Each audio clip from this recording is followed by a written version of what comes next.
What's up, guys? Foxwolf here, and today, welcome to another two-part documentary, ladies and gentlemen, the Mr. GLOAT podcast. For the next 1.5 hours, ladies and gentlemen, it's going to be a two-part video. I'm going to do What's up, guys? Foxwolf here. All right, guys, time to get down to Mr. GLOAT podcast. F all this. Screw this, guys.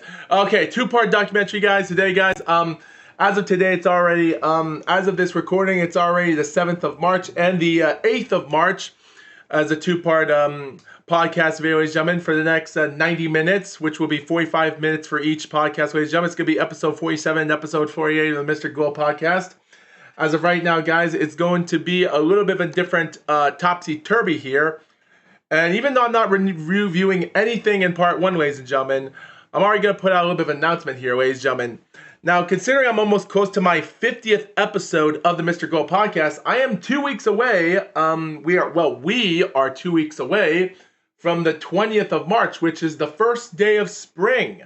So, technically, but also, as that's getting a little bit closer to the edge, it's also the first day I uploaded my first episode of the Mr. GLOAT podcast. Now, I'm not sure what I'm going to do, ladies and gentlemen, so I'm going to take my time. Just trying to take things easy while time goes on, but we'll see what happens. But yet again, guys, as for the announcements, there is announcements I like to point out about this one, ladies and gentlemen, because for part one of this Mr. GLOAT podcast, because it's a 45-minute video, I'll be doing another 45-minute episode after I stop this one.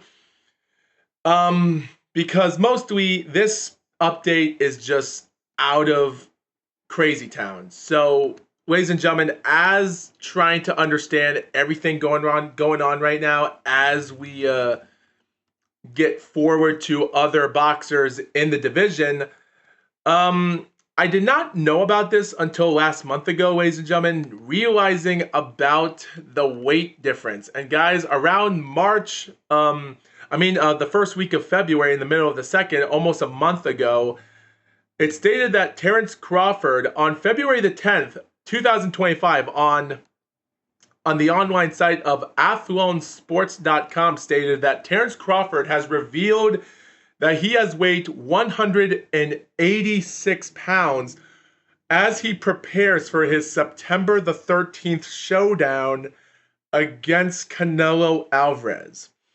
But as reported states, which means Canelo Alvarez is in his 50th anniversary of his boxing career as we speak. And as the WBC, WBO, and the WBA super middleweight champion, as super as well, of course he does have to take on some interesting steps here, as he has to take on William Skull. And guys, if talking about William Skull very much isn't that much to talk about, let's talk about William Skull right now, just to know who he is. Now, guys, I have heard of William Skull a little bit. I found a video on YouTube of his 8-round boxing fight against Sean Hemphill, and I have heard about his 12-round win back in July of 2022 when I was hyping up a 15-0 undefeated Russian boxer from San Mateo, California, named Evgeny Shivadenko, and how he was 15-0, but he lost by 12 rounds against William Skull. So I thought to myself, okay, well, this might be an interesting thing to look at. And it's kind of weird because people don't know who William Skull is. So here's the history about him. So as for William Skull's entire boxing career, he isn't that much into the danger zone.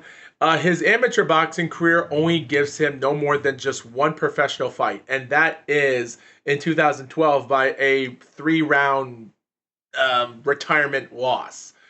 That's the only amateur fight we have online for him. But as for everything else, we know that he was born in Cuba, but he is in his hometown of Berlin, Germany.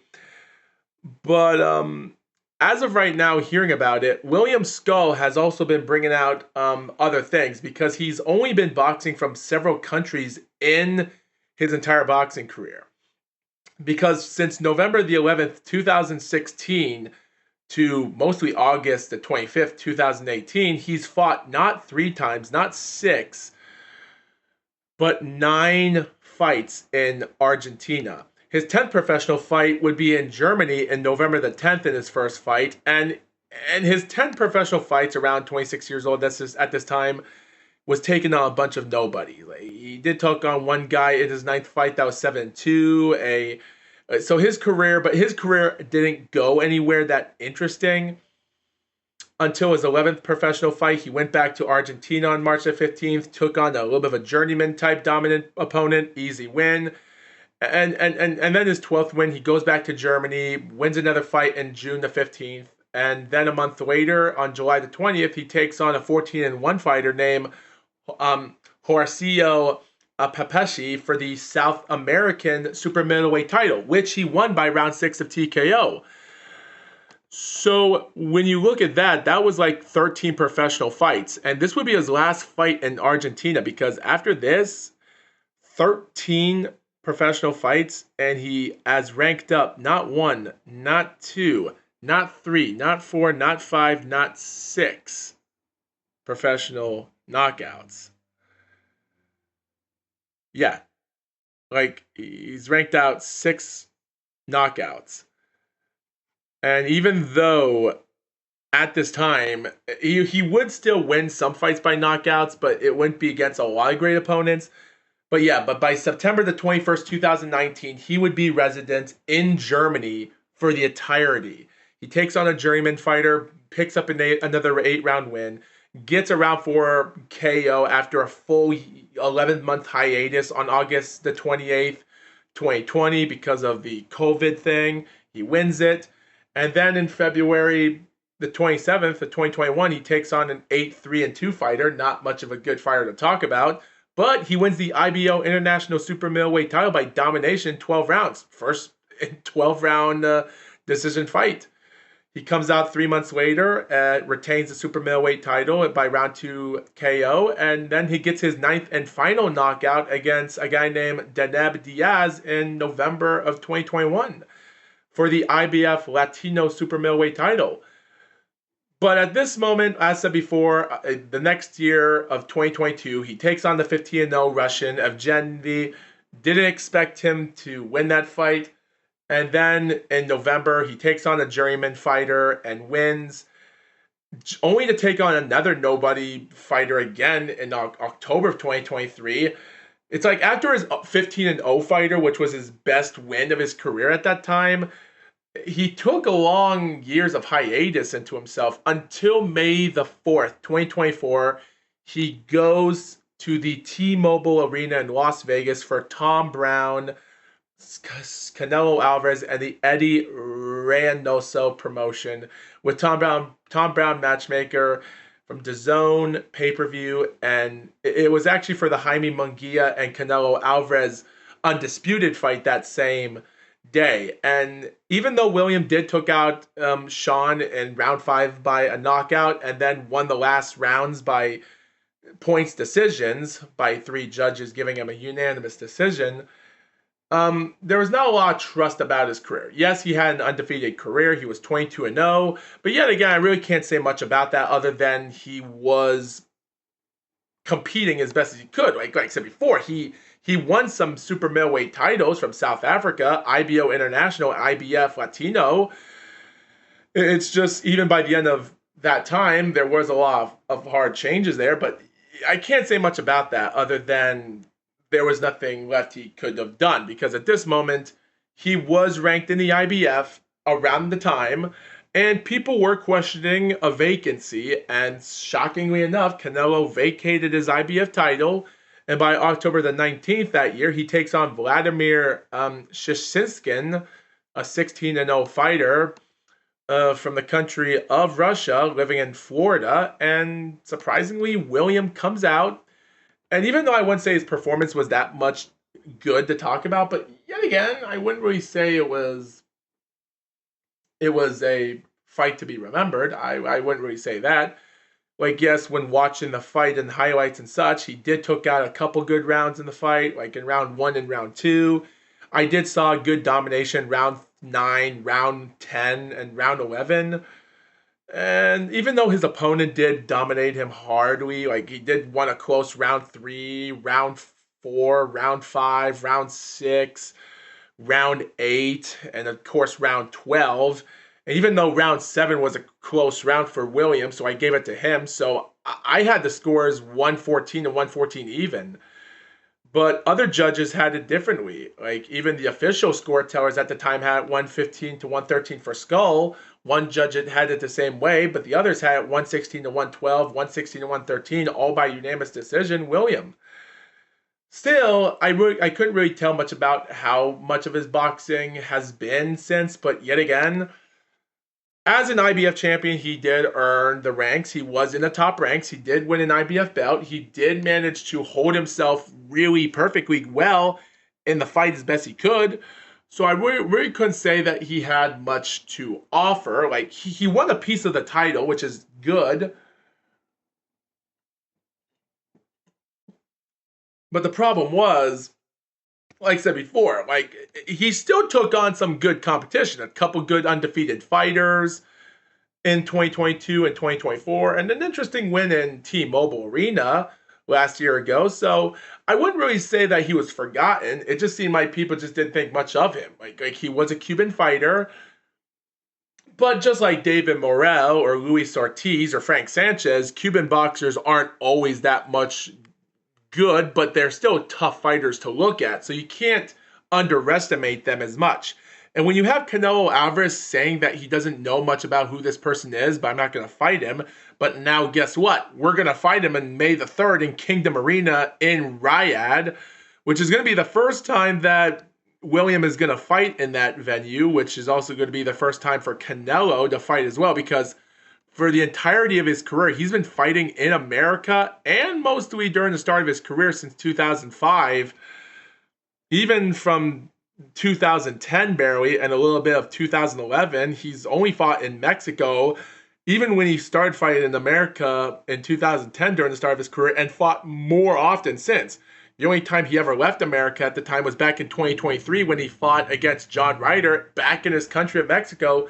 Fights a few more fights in 2023 against Jermell Charlo, Munguia, and Berlanga in 2024. And now he's in Kingdom Arena for his 20th year in boxing since October the 29th. And he's already in his 20th year, just like Mike Tyson. Which means that even if Canelo doesn't achieve this victory against William Skull or even Terence Crawford, depending on how much he might end his career for 2025, at the end of the day, I would say have a retirement, because at this moment, I have said this before about a couple years ago, and I'll say it again. And I have even said this last year about how I thought maybe Munguia should have thought about fighting Canelo a year later in 2025 instead of a year early, thinking that maybe Canelo's career is at stake. So maybe he should have fought him in 2025 because he's already at 20 years of his career.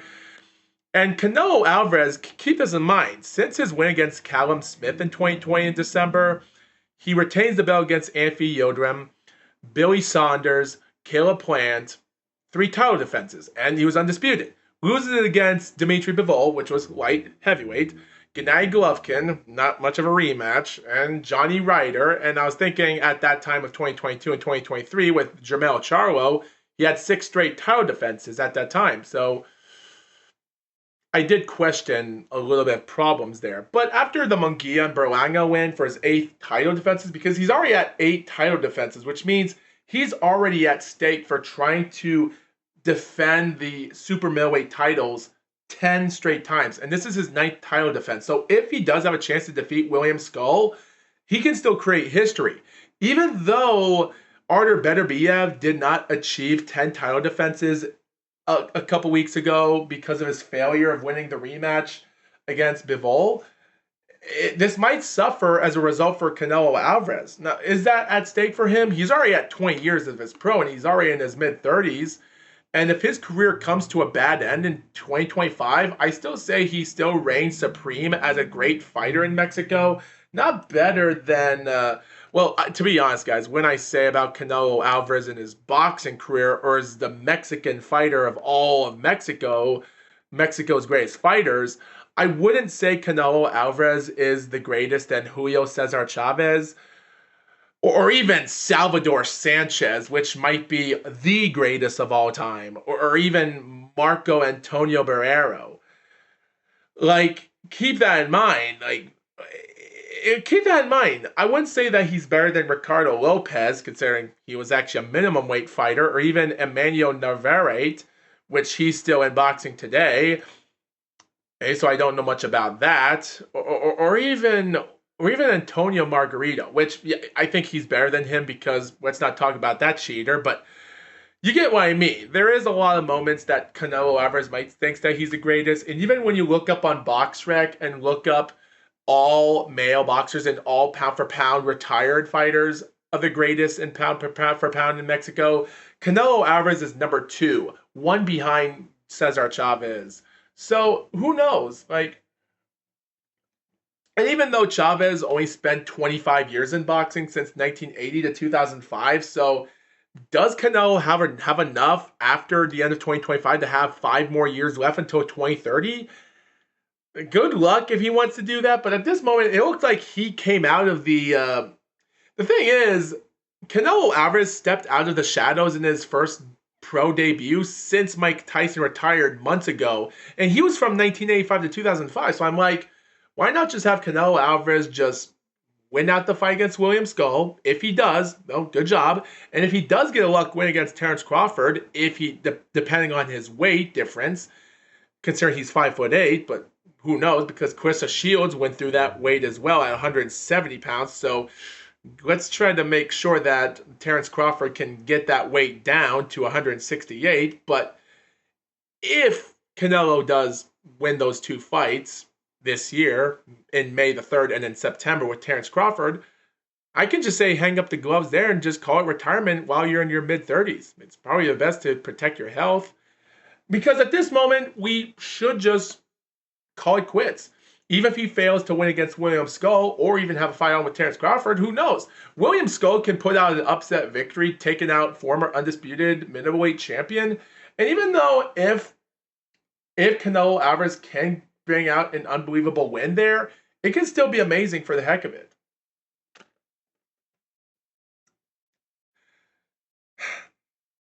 So guys, I do have another topic I want to talk about, and that is the BKFC,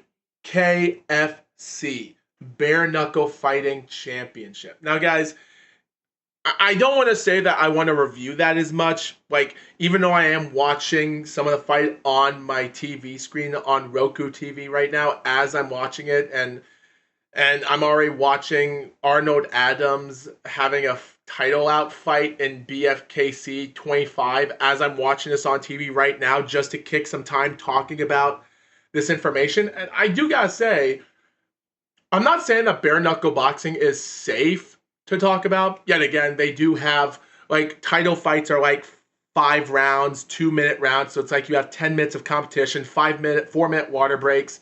And also every time a round starts, there's 2 lines in the middle of the ring where fighters have to stand each other, and then the referee says fight, and so they can fight close to each other instead of waiting for them to come at each other. It might be dangerous, but who knows? But I will say, though, the division seems more legit than it is, because watching information about bare knuckle boxing in the old days, like not the 1800s, but I mean the 1900s of the 20th century, talk about how there's some footages of people in the UK boxing with hay barrels around some bars or abandoned buildings, and they're just boxing their way with nothing. There's no organization. It's just, like, it does question when I look at it, and I just don't know what to say. It's somewhat ridiculous to look at because of it, but I am happy about it. And as I'm watching it right now, Adams' opponent, Kleckler, just knocked him out in the first, under barely a minute of the first round. So, wow. That's some exciting boxing. Crazy. Yeah, I'm looking at it, and I do love the environment and what it looks like. It is dangerous, but at least the rounds are short. But I wish that even though UFC does allow fighters to fight 5 rounds in 5 minutes, but those are title matches. Non-title bouts are like 3 rounds for 2 minutes. So why wouldn't, or 5 minutes? What I mean to say is, why won't bare knuckle boxing have fights that are non-title fights that are like 3 rounds to 2 minutes? There is some I look up on BoxRec that show that some fighters fight for 6 rounds for 3 minutes in some other arenas that are barely sanctioned, which is crazy. And most importantly, there is some interesting names in boxing here I am interested in. And even though for the female competitors, I'm not saying the female boxing is that much hard to talk about. And of course, Arnold Adams just knocked out his opponent. So that's, wow, that's some interesting bloodiness there. So yeah, most importantly, guys, if I ever think about sanctioning or even talking about an event or something in the future, just like UFC, maybe in the future, who knows? Depends on how long I'm gonna live in this world. But you look back at it, I wouldn't really say much about it. But there is some excitement. I love some interesting information. I wouldn't say there's a lot of excitement, but they do show us a little bit of information. But when you see people using bare knuckles and you have people having straps around them, but just like I wouldn't really say there's nothing much to that. It's like it is what it is. But guys, what makes this a little bit interesting because guys, last year ago I have watched videos on YouTube and I used to be fans of Dark Side of the Ring on Vice because Vice are known for their videos of Dark Side of the Ring. And they did have a video on YouTube titled Underground Bare Knuckle Boxing in the UK that was released back in July of 2014 talking about the underground of boxing and how um, mostly you see a bunch of these old people that feel like they're boxing in hay bales and such. And I'm even looking at the video right now as I'm seeing it. And it just seems a little bit unprofessionalism to just see that. It just doesn't seem that right to look at. But looking back at it, I really can't say much about this other than well, it is what it is. But it's great. I feel like they're now making it more major to look at. And as of Arnold Adams already just won his fight by second round KO, so this is some interesting excitement to look at boxing here. But yeah, there is a lot of problems with bare knuckle boxing because there was a documentary online or something, or someone made a documentary about some decades ago that's now banned for life on television or something because they don't want because if they think that if kids actually watch the documentaries or something, they think it's going to be all right for having them to go outside and start punching each other with bare knuckles. So I do question that if I should even talk about bare knuckle boxing in the sport. Keep this in mind. There's still some old people because these people look like they're in their 30s and almost in their 40s boxing and past their prime in a new division that's a little bit more sacredly different than even kickboxing or even professional boxing. Like at least in kickboxing, they have gloves to punch. Even you can a kick or knee each other. So I don't know. I do question that, but I am thinking about it. Like don't get me wrong, I do love the ring card girls. I love that BFKC has ring card girls wearing G strings and thongs, which is the best thing. I love that. So I love that they have that stuff there. It seems really appropriate. I think this is a really appropriate thing to look at. But seeing a lot of people past their primes, it is hard to say if you want to be a person in your 20s want to do this. It does question that maybe you should become a professional boxer and before doing bare knuckles. Like, yes, there's not a lot of division to this, but if I was actually making an organization of my own bare knuckle boxing, I can stick with 2 minute rounds, but in non-title fights, let's do 3 rounds instead, just like UFC. And like, I love that they're making it a little bit less dangerous for us because, like, there was a video on YouTube of a YouTube short of a woman talking on an interview, and her face is all swollen up and effed up, and it makes you wonder why this woman is not in the hospital. And I'm not going to show it because it's messed up. But yet again, I do question that there's a lot to this that meets the eye. So, but yeah, the division and other boxing, and even though other there, you can actually find this stuff on BoxRec as well, depending on how much there is out there. And speaking about the division itself of bare knuckle boxing, I do enjoy. There's even other divisions out there in bare knuckle boxing that are accounted for, but they're not on YouTube or live footage. So when I type in bare knuckle boxing, um, on Wikipedia and try to look up champions from all divisions because, like I said, it was founded in 2018 by David Feldman, and they did also Vice. I do remember Vice also did a Vice Vice also did another documentary back in 2018 in October called The America's First Bare Knuckle Fighting Champion, which is the first legit event that took place at the time, which was great that they did that. Like I said before, 1889 was like the final year. They took out promotion ever since with John L. Sullivan and how all that became the death of boxing. But yeah, as of right now, they've had 123 events that are now being promoted as we speak. And the next one is going to come on March the 21st for a BFKC of Night of Philly in Philadelphia. But their next one will be on BKFC 70 in Hollywood, Florida on March the 27th. So good luck with that. They are going to places like England in the 29th, but by April they are going to United Arab Emirates. And they're going to Italy in April called the BKFC 73 in Italy.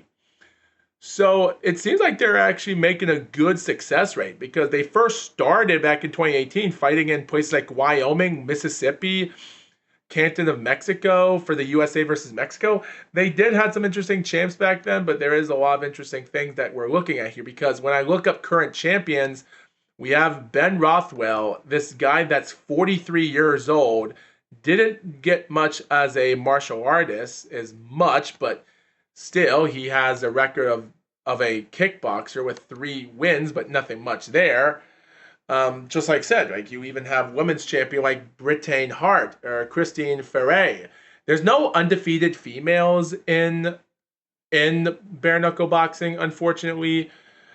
But yet again, I can't say much about it. They also have another one called the Police Gazzetti Champions, which still has Arnold Adams as champion, Lorenzo Hunt as champion, a person named Johnny Bradford as a bantamweight champion, and other women's champions as well. They even have Thailand champions, such as Po Denman, a strawweight women's boxer, a woman that has an undefeated record in bare knuckle boxing with a few wins as champion.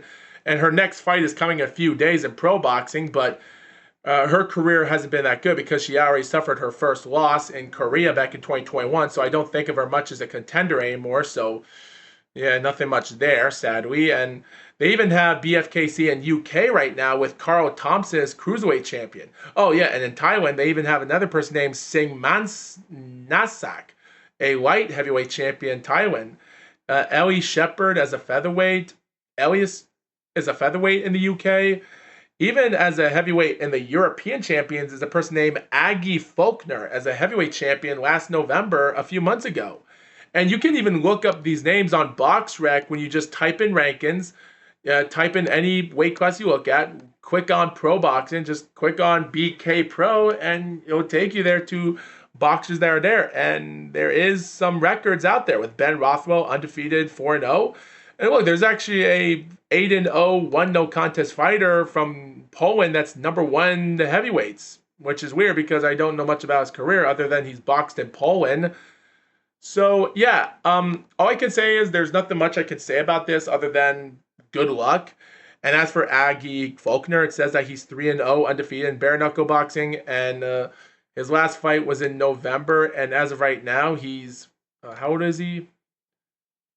He is unknown, so we don't know how old he is, other than he's 3-0. Yeah, but still, I can't say much about these types of information wise. Like, it is interesting, but what also makes things interesting is in female boxing, the largest, like, I love that they have only a few little weight classes there, but the highest weight class in women's boxing is the lightweight division, and there's only 3 of them in BoxRec. So yeah, all I can say is I don't know if they're gonna grow the sport out, but we're gonna have to wait and see when time comes as we speak. But for now, we're gonna have to stick to it and see what happens as time goes on, quite frankly. So with only 15 minutes left of this podcast, guys, here's a couple more I like to point out information-wise. With everything going on into one little teensy weeny bitty of a tough fight from start to finish,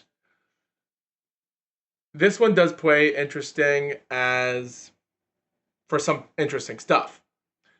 Because as of right now, we just got word on March the 4th, Elon Musk and J.K. Rowling named in Iman Khalif's cyber harassment lawsuit, where it stated the following social media of an uproar regarding the eligibility as a female boxer, where Iman Khalif filed a criminal complaint against social media platform X in France, citing acts of cyber harassment, according to Variety, by filing the lawsuit against X. It ensures the prosecution has all the attitude to be able to investigate against all people. So, and if people don't know the history about anything about this, mostly I could talk about this, but this is a long paragraph. But there is one interesting paragraph I am trying to point this out, because in August of 2024, of August the 9th, with their Paris prosecutors, where the unit stated the specialized in online hate speech, where prosecutors unit has noted the complaint and has opened on investigations of cyber harassment based on gender, to the public insults based on gender, of public sentiments to discrimination and public insults on the basis of origin, with its office of the fight against crimes against humanity and hate crime, while the complaint was filed in France. It doesn't prevent the prosecutor's office from targeting people outside of France. So, as just to let you people know, we have the history here. So if you people don't know the history, in August, around the time of the Olympic Games, Iman Khalif, this person that people question as a gender boxer, as a woman, as a man dressed up like a woman, competed in the sport and won gold medal. And an Italian woman that lost horrifically bad 4 years ago in the Olympics, failed miserably to make it after her father passed away, tries to redeem herself, only to get more controversialized because she quit in the first round, because she got hit so hard, because no female ever hit that hard in boxing. Yes, she did apologize to everything and wish Iman luck to win the gold, and that was it. There was also another Chinese boxer, a female boxer, which was a man dressed up like a Chinese woman, also won the gold, and there were a lot of genders at the time. And guys, I don't want to question this as much, but here's the thing. Guys, here's the thing. Now, I don't want to question that this is something we should talk about, but we do want to question this. Now, for instance, guys, let's talk about professional bowling. In the 2000s, the PWBA died, and girls and women couldn't perform as the division, so they had to perform against guys. Was it normal for having, say, oh, we had Kelly Kulick winning the 2010 Tournament of Champions, and we think, oh, it's going to be embarrassed because us guys got beat up by women? Is that the dumb thing? Is that justice? At the end of the day, guys, no. Like, guys, women haven't been around playing sports with guys in a long time, because guys have been performing sports since the old days, even before the 1800s. And women weren't all as competitive as sports-wise until the 1900s. Like in 1900, in the Olympic Games in France, they barely had girls performing tennis, but they also had another sport known as golf, which they premiered. And at that time, the first ever they premiered golf, they had men performing 36 holes in 2 rounds of 18 holes for 36 holes in tournaments in the first year of golf in the Olympics. For females, they only did 9 holes of golf. And back then, girls were wearing wide, like way tall dresses, so they couldn't walk up. But you get what I mean. Girls never performed much as men. So when you have saying that there's women performing in sports against men, like Hallie Deegan had Natalie Decker, and you think to yourself, man, it's such an embarrassment that you have Hallie Deegan being a failure of a crap waste of time. What's the point of women performing in sports against men, even though if there's not a lot of women even getting into the sport of racing?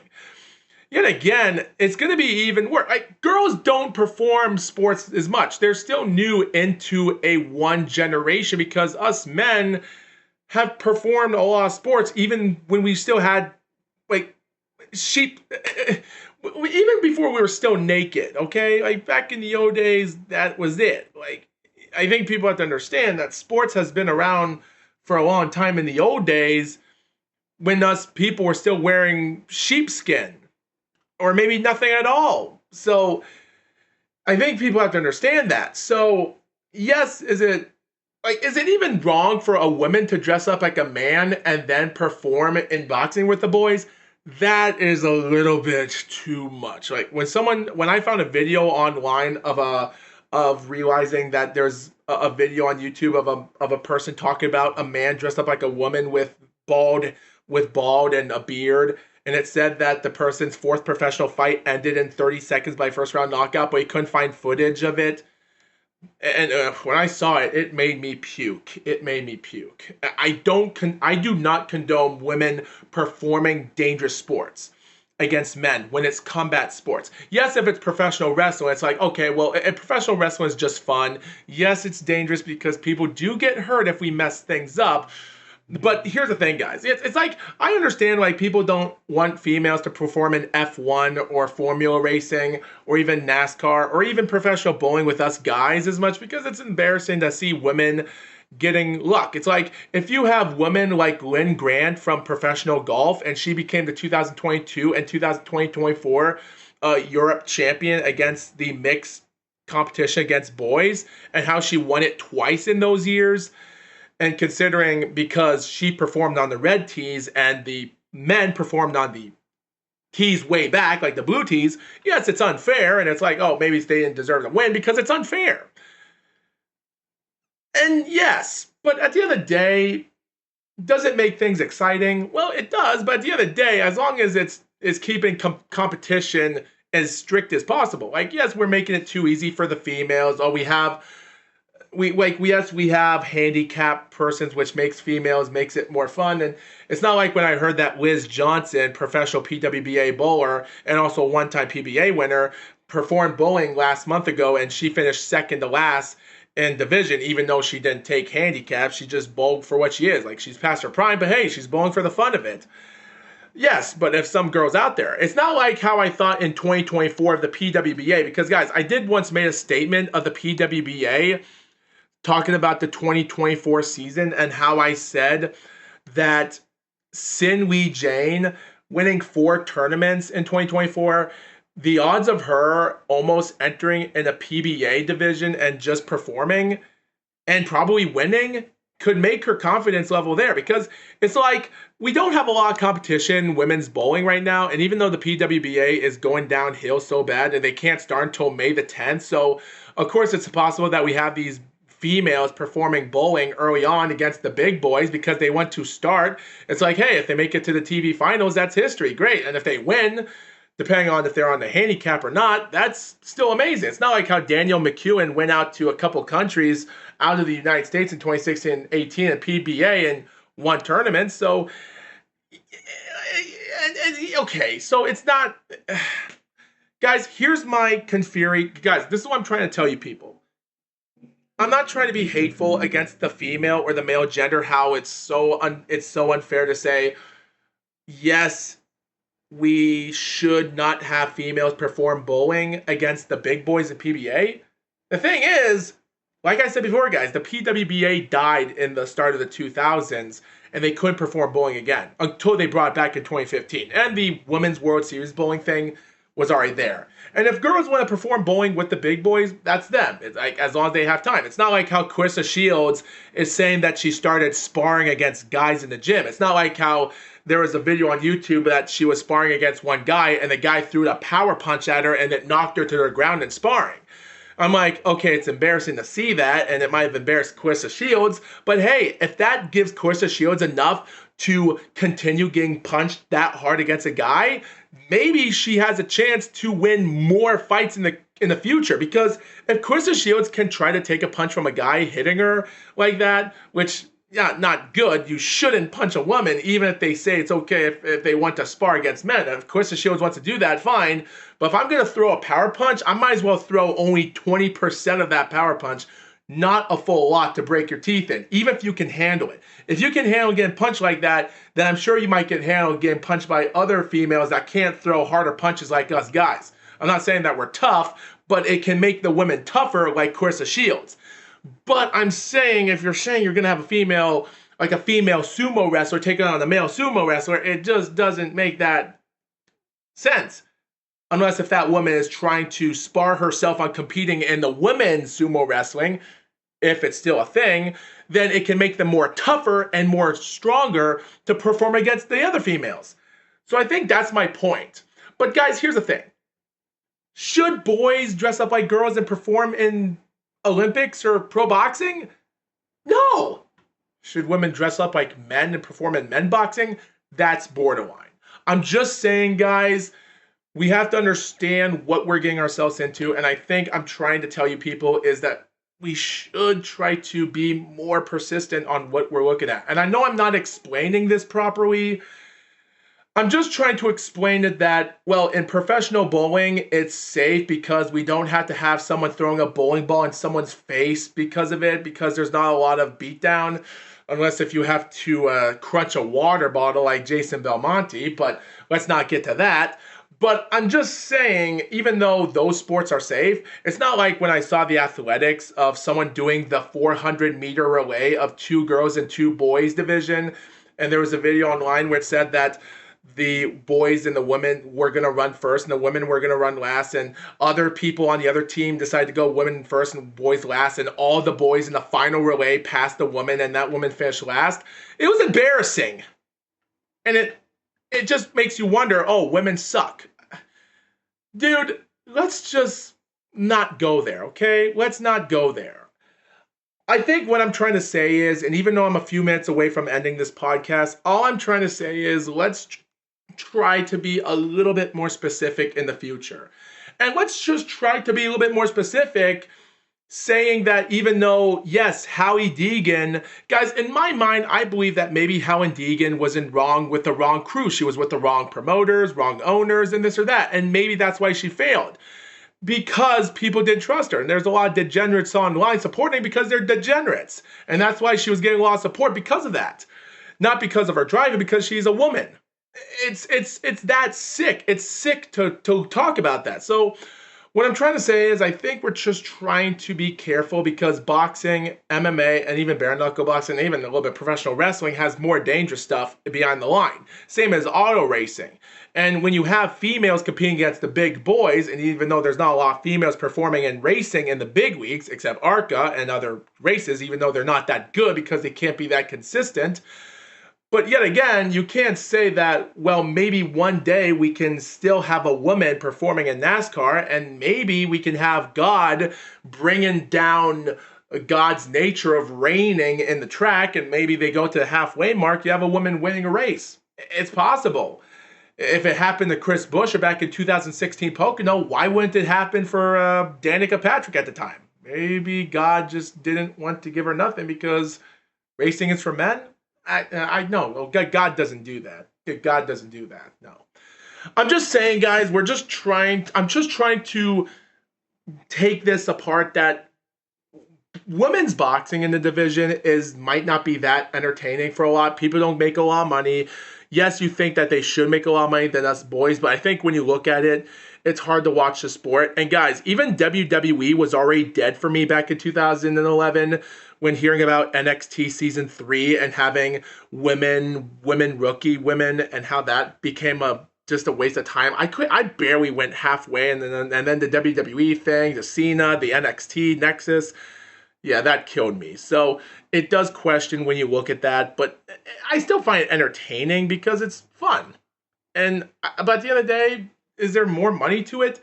I do want to make it evenly entertaining for the females as best as you can to give them a chance to make it big, because otherwise we may never have another chance to see professional bowling and women's bowling, or even women's boxing might not be a thing anymore if this keeps happening. So we do have to be more strict in the future as time goes on.